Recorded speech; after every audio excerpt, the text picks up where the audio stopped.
Nous sommes toujours dans notre processus, le processus de la séduction de l'argent, le processus qui nous permet de nous concentrer sur la connaissance de l'argent, parce que il nous faut ces connaissances pour mieux le séduire.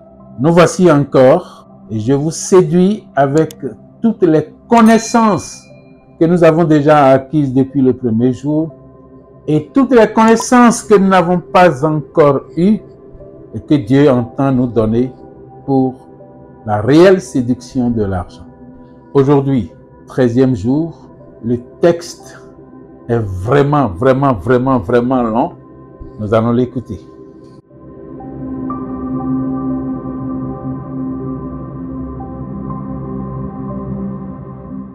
L'argent n'a jamais eu de main, ni de pied, encore moins de cerveau pour les faire fonctionner.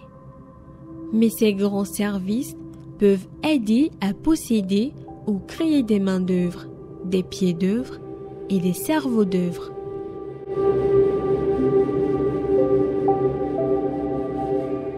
Vous l'avez vu, vous avez vu sa longueur, vous avez vu sa vastitude, vous avez vu sa profondeur.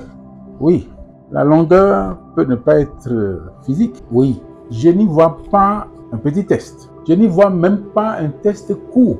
C'est pourquoi je vous parlais de sa longueur. Que nous dit ce texte de 2 phrases? Il commence, est-ce que c'est une mise en garde? L'homme possède des mains, des pieds. Cela me rappelle cette discussion entre les grands.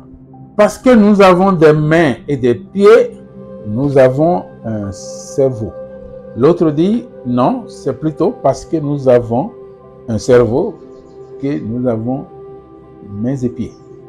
En réalité, entre pieds, mains et cerveau, qu'est-ce qui commande? Est-ce pieds et mains qui commandent le cerveau ou c'est le cerveau qui commande? C'est bien mains et pieds qui sont au service du cerveau, sous le commandement du cerveau. Aujourd'hui, ça se sait. Mais dans l'Antiquité, bon, je crois qu'il y avait cette première. C'est bien entre Anaxagore et Aristote. Le texte personnifie. Ne l'oubliez pas. Nous l'avons dit et nous l'avons expliqué dans les premiers numéros. L'argent doit être personnifié pour se laisser pénétrer. Le texte dit, il n'a pas de main, il n'a pas de pied. L'argent n'a jamais eu de main ni de pied. Encore moins le cerveau. Bon, il a certainement ses mains et ses pieds et son cerveau. Mais les mains et pieds que nous connaissons, que nous avons, que j'ai, que vous avez, il ne l'a pas, nous ne le voyons pas. Le cerveau que vous avez, que j'ai, il ne l'a pas. Je crois que c'est cette précision que le texte nous est en train de donner. Moins le cerveau, parce qu'il sait que sans le cerveau, les mains et les pieds sont inutiles. C'est ce que l'expression encore moins est en train de nous faire comprendre. Encore moins. Alors, s'il n'a pas de main, s'il n'a pas de pied, s'il n'a pas de cerveau, mais où est son importance? Rapidement, le texte s'équilibre. Par ses services compétents, par ses services super compétents, il peut faire des mains d'œuvre. Il peut se donner des mains d'œuvre. Il peut se donner des pieds d'œuvre. Il peut se donner des cerveaux d'œuvre. Toi qui cherches à séduire l'argent, combien de bras, de mains as-tu? 2. Combien de pieds? 2. Je l'imagine. Et toi, combien de cerveaux as-tu? 24? 6? 2? Non, un seul. Avec des hémisphères, c'est sûr. Des hémisphères cérébraux. Un hémisphère ne fait pas le cerveau. Donc, tu as un cerveau.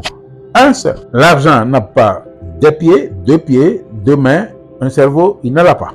Mais le texte te précise, par ses services compétents, par sa capacité d'exploration, par sa capacité d'exercice, par sa capacité de fonctionnement, l'argent peut te donner plus que deux mains, plus que deux pieds, plus qu'un cerveau.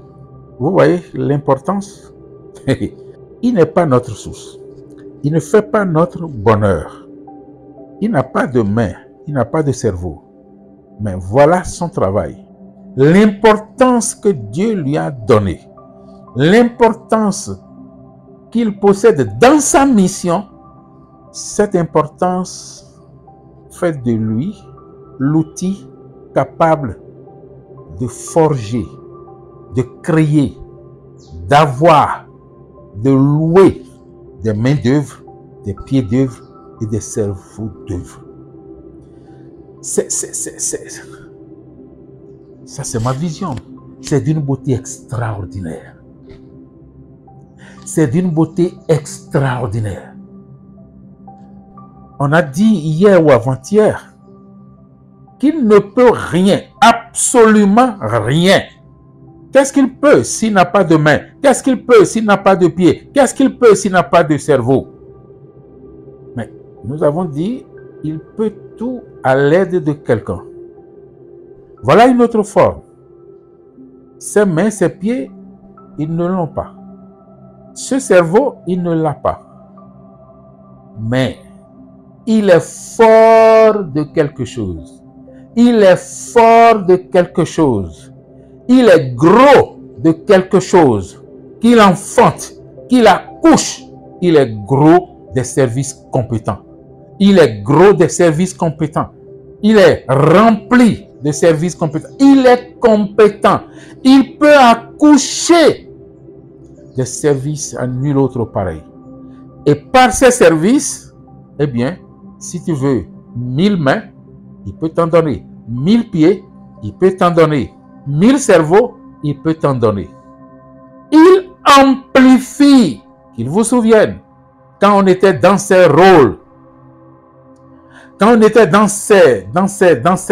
la deuxième partie ou la première partie de l'équilibre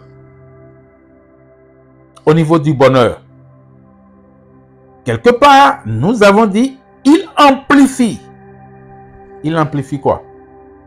Le service que tu veux rendre. Toi, il amplifie le service que tu veux rendre. Es-tu généreux? Il amplifie ta générosité. Es-tu bon? Il amplifie ta bonté. Es-tu mauvais aussi? Il amplifie ton caractère mauvais. Es-tu vicieux? Il amplifie tes vices. Si tu es célibataire, quitte vite. Sinon, il va amplifier ton caractère célibataire. Voilà. Il sait amplifier les choses. Il sait amplifier ce que nous avons. Il sait, par ses services, amplifier le bonheur. Il sait, il peut, par ses services, mettre du chaud au cœur. Et c'est ce chaud qu'il nous demande de chercher, de rechercher. Et c'est derrière ce chaud que nous sommes. Notre volonté de pouvoir le séduire.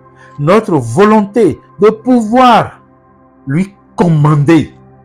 Et pour y arriver, il faut l'avoir estimé, l'affectionner, l'aimer, pour le dompter. Parce que c'est tout ça qui va nous aider à le dompter, à le rendre heureux, à le rendre joyeux. Et dès lors, il va s'installer chez nous. Une fois installé chez nous, nous pouvons lui commander le plus aisément possible. Mes chers amis, c'est bon. Continuons. Reprenons ce texte. Reprenons ce texte. Donnons-nous le plaisir de vivre et de revivre ce texte. Et tous les textes pour être totalement imprégnés. Et notre inconscient, qui a ce pouvoir, quand il sera pris, ça y est, nous aurons gagné. nous pouvons séduire le plus facilement l'argent et il sera à nous. Continuons. Ayons le courage de continuer. En attendant le rendez-vous de demain, je vous dis avec conviction, l'argent se séduit, tu le sais maintenant.